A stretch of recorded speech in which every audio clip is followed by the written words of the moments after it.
have a celebration to do. Established in May 1992, the University of Development Studies was actually born from the idea of focusing higher education in addressing the developmental needs of communities, particularly rural areas. And if you ask me, I think they have the most numbers of campuses in terms of university in Ghana. And in the studio this morning to help us understand how they have impacted communities over the years, 25 years, they are seated Mrs. Sauda Belko Sulemana, far from me, the Assistant Registrar, University Relations. And also next to me, I have the Pro-Vice Chancellor in the person of Professor Saidu Alassane. You're welcome. Thank you. And it's a delight having you, and congratulations. Thank you. All right.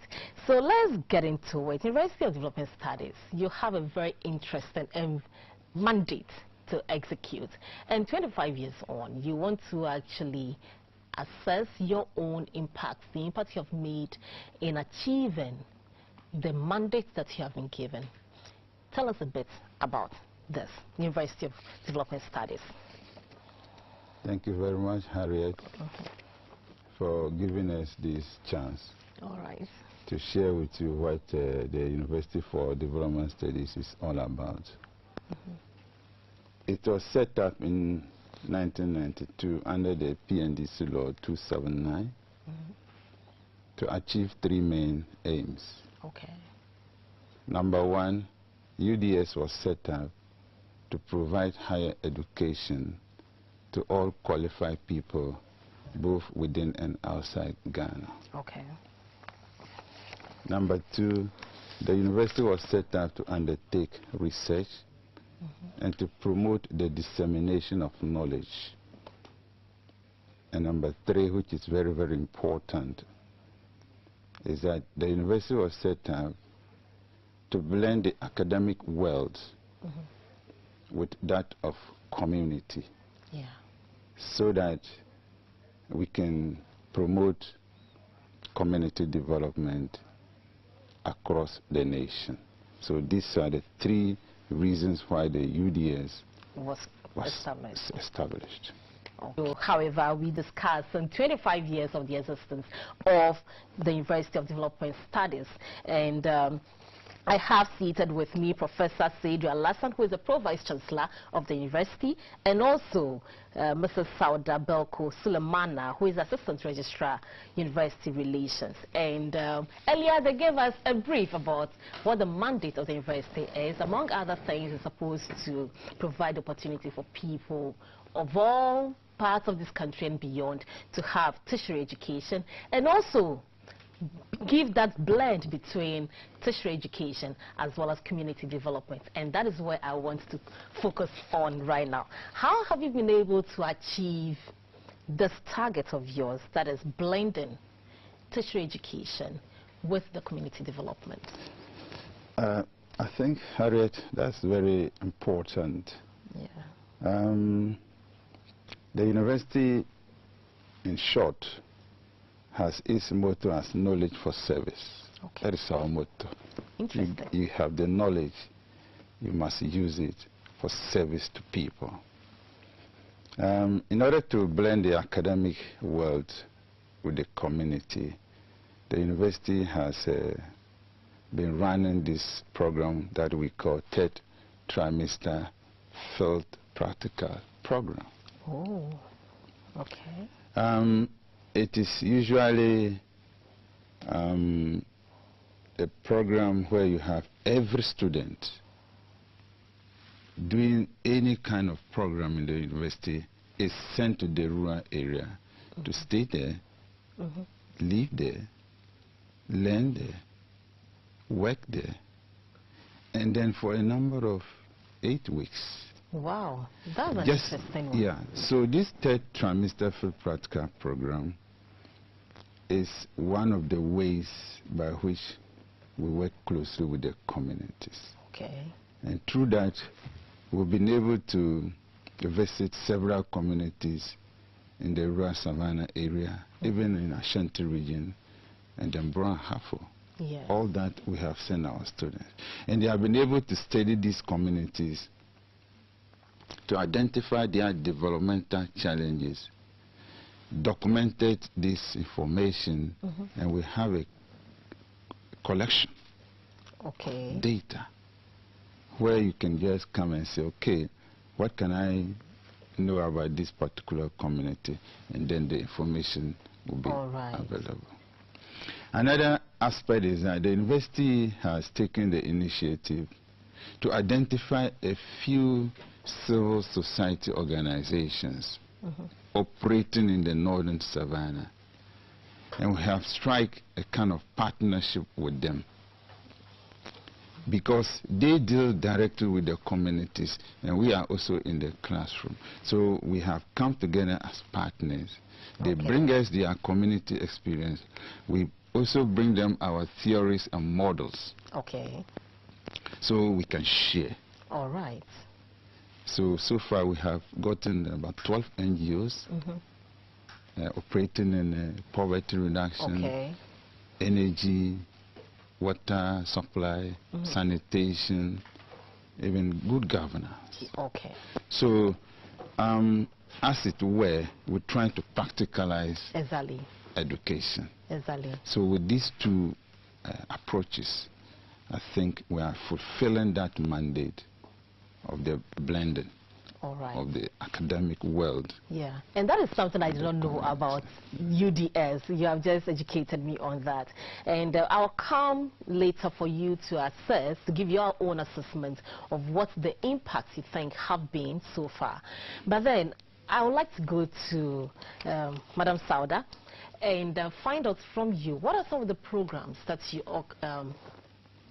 offer in UDS? You have several campuses spread out, but then what are some of the programs that you do? Thank you very much, and good morning to your viewers. Thank you for the opportunity. As you have rightly mentioned, that is one of the uniqueness of UDS, the multi-campus system. And at the moment, in the Tamale campus, where we call the Tamale campus, that is where we have the medical school, School of Medicine and Health Sciences. So they do the medicine. Then we have the School of Allied Health Sciences, also based in Tamale, the Tamale campus, that is, you know, and where they do the nursing and those community health programs and nutrition. We also have the Faculty of Education in the Tamale campus.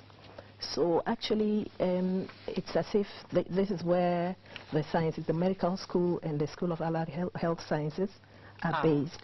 So when you go to Nyankwala, it's mainly Agric. So you have the Faculty of Agric. You have the Faculty of the School of Engineering is also there. You have the Faculty of Communication, Agribusiness and Communication, and so on. You go to WA, you have the Faculty of Integrated Development Studies, and Planning, yes, Faculty of Planning, yes. Then there's Navrongo. So actually in WA is the biggest, we have the biggest population in WA. Because that's more of the humanities. Yes, and then so there are 3 faculties in WA. In Navrongo, we have 2, in fact 3 now. We've just had a new faculty in Navrongo. But in Navrongo, you have the Faculty of Mathematics, yes, Mathematical Sciences, and then the Faculty of Allied Sciences. What is the thinking behind decentralizing the university, so to speak? Because they're spread all over. That is how we're being created. Yes. It's the law mandated us to have multi-campuses. All right. And I think it's very beautiful because in that case, you are trying to have your presence felt in every aspect of the corner. If you even care to know, universities that were not initially created to be multi-campuses are now embarking on a very vigorous exercise to have campuses elsewhere. But naturally, who were created to have multi-campuses. Okay. So at 25, you are assessing the impact you have made on community development, which is one of your key mandates for establishment. Let's see what your assessment of this has been. Actually, the theme for the celebration is UDS at 25, impact on national development through practical higher education. Yeah. So we are trying to see how we have, during the past 25 years, used this our community involvement to support or promote national development. Okay. Because we are there to contribute to national growth and development. So how are we doing that? And we are doing that through the community approach, where we, our presence are felt in the communities. So first of all, what we have tried to do, like I said from the beginning, we've been able to map up all the communities and then to see or know their developmental challenges, and that has been well documented. Yes. Yeah, so there is data. And in this country, if you are talking about national development and national planning processes, one important ingredient that you will require is data. Yeah, and that is what you have done so well in doing. Yeah. Yeah. And then also, I think, in terms of national development, presently we talk about policymakers, members of parliament, district chief executives. At the district assembly we have development planners. All of them, UDS has been able to contribute to quality human resource. All right. The current regional minister for Northern Region is an alumnus of UDS. So Harriet, that tells you that in terms of human resource required for the development of this country, UDS has been part of the process. Of course, and it's admirable. So what are some of the programs that you have lined up for celebration for the year-long, is it not a year-long? It's a year-long. Of course, year-long celebration of the university. Yes, we have outlined a number of activities, and again, because of the uniqueness of UDS, some of the activities are campus-based, but eventually we look at climaxing at the center, which we call, that's the central is Tamale, the Tamale campus. And so we have, in fact, the Gusa Games that just ended kind of worked into that, and that UDS hosted this year. And I'm happy to say that our performance was spectacular. So that was actually an anniversary Gusa Games for us. We have outlined a health walk and medical outreach. Again, that is the community coming into play. We profile the communities, we go in there and provide some kind of health screening, talk to them, advise how to keep their environments clean, and do minor checks for them. People who would otherwise not just go to the hospital or to the clinic to check would have the opportunity to do so. And the health walk will mainly be to create the awareness and to say to people that it's important, it's good to take care of yourself. We have some short documentaries that we're working on that we'll be sending out. That is what we'll use to talk more about UDS and send the message far. We have quiz competitions outlined, and our target here is the second cycle institutions, because they are like our products. They are the ones that will supply the university, the students, so they should be our priority as well. So what do they know about UDS? And then create an interest there. And then give them the insight into what happens there and the opportunities that is out there at the university for them.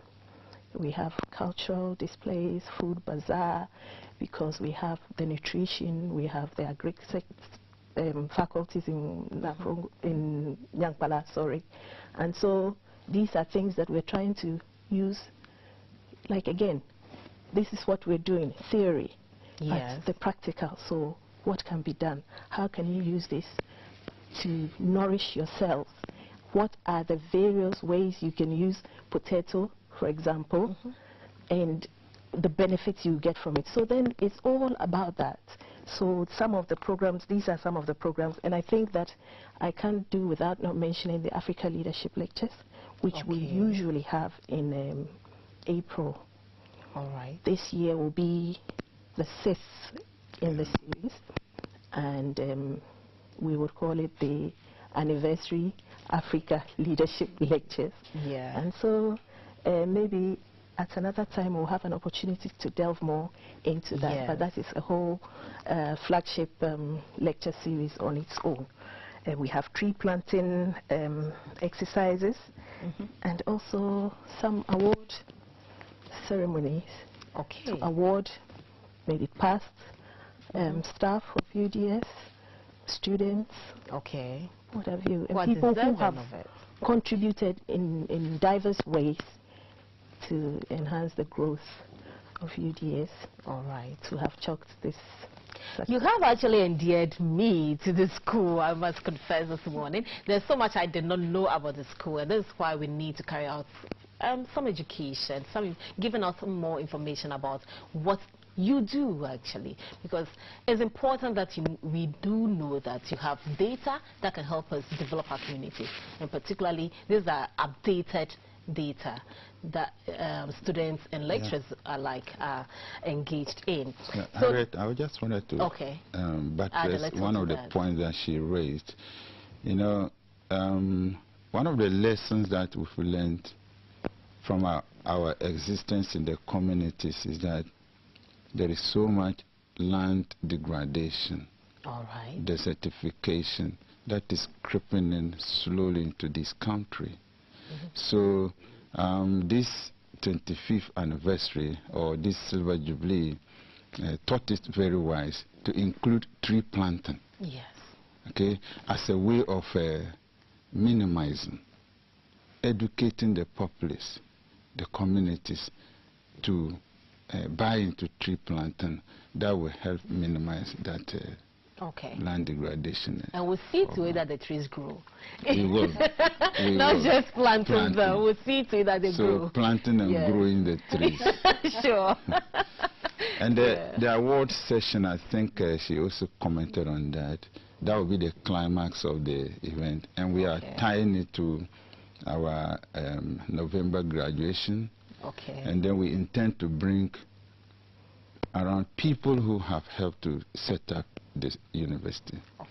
People who have helped to govern the university. Former council chairpersons, former vice chancellors. Even we want to bring former presidents to be part of the celebration, because they have made sacrifices. They have contributed in diverse ways to making us what we are today. All right, and we'll continue to congratulate you on that. But then you have an agenda also that is towards the pro-poor, but day in, day out, education, tertiary education is getting expensive. So are we still able to focus on the pro-poor agenda as well? Yeah, we do. Once is our mandate, and we are following it as such. One, I will look at it in terms of admissions. The way we go about our admissions, it favors the poor. Even though we have the entry requirements, we make sure that there is some kind of balance in the allocation of student numbers in terms of admissions. We are very conscious about gender issues, where we admit students and then based on the agenda. We are also very conscious about the geography or where the student is coming from. For example, if you take the medical school, what we do is that a candidate coming from, say, Kumbongo Secondary School with aggregate 11 or 10 has the same chance as a candidate coming from Ashimota or Tamale Secondary School with aggregate 6. So we don't just say, okay, because you have 10 and you are coming from Kumbongo, you are out. We look at the deprived nature of where you are coming from, and then we give you that opportunity. And it's done such a way that it gives equity to applicants coming from all corners of this country. If you were to follow strictly that, look, aggregate 6 is aggregate 6, then probably what you end up doing is that all our students to the medical school will come from maybe southern Ghana. So the proper idea has positively influenced the way we think in terms of how we bring in students. And then more often than not, we have worked towards getting some scholarships for our students too. That's good. Yes. Now we are enjoying a quite number of scholarships for them. And also those who cannot afford to pay during the time of registration, we do not insist on cash and register. No, we don't do that. We can allow the student to write some kind of commitment letter indicating when he or she would be able to pay. The university will understand that and then allow you in. Just to allow everybody to continue, and then you don't drop out on the way. So we are really, working on the proposal. Great. We should be rounding up, and I would ask your message to Ghanaians. And we are diverse, the policymakers, those who should support you and in your agendas to try to execute community development. We focus on rural poor especially. And also students who are watching us today and getting interested in the school. So address both of these societies for me. First of all, I want to say that that flagship program, that is the TTFPP. That's why we have the trimester system. That is the part that makes it the third trimester.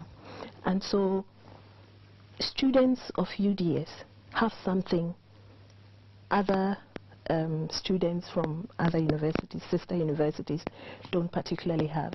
And that is this community experience and the relationship. Initially, it looks like a put-off, and people want to run away from, I would have loved to go to UDS, but because of this, I can't go and be in the community for so long. It's not as though they just go and dump you in a community that you don't know anything about, and you are left to your fate. Like the Pro-Vice Chancellor already mentioned, we are in partnership with other collaborators, and so with the district assemblies, they're in the known, the chiefs and policymakers around there, and so their safety is also secured, and you have lecturers who go around to assess them every now and again. So it is not as though you are just left out there to survive in the bush.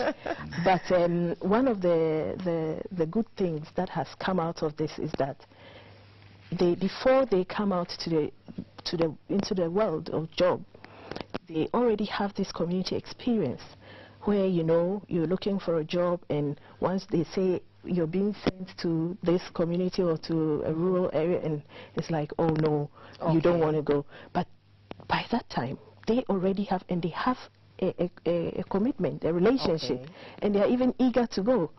And then they perform so well because they understand the people. They already know how it is to integrate with these people. And so that is what we mean by bringing the classroom, bringing the higher learning to the doorstep of the community. And so all students who are watching me today, you are welcome.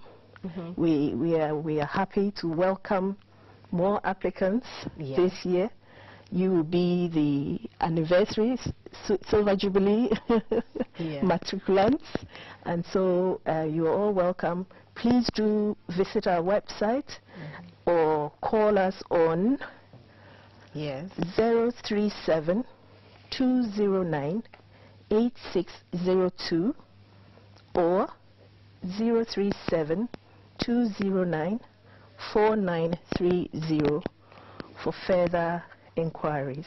We are ready to help, and we say that this is for students, past, present. Take this and run with it. Make noise, tell the world about UDS, the benefits of UDS, the good things UDS has to offer, that we've talked about what we are gathering, and that it shouldn't gather cobwebs, that policymakers should actually use these reports and to guide. And that is where I come to him to give me the final word. Policymakers, what should they do? Yes, I think policymakers have a lot to do. What I have realized is that we should move away from you know, talking so much about what we have without necessarily taking action.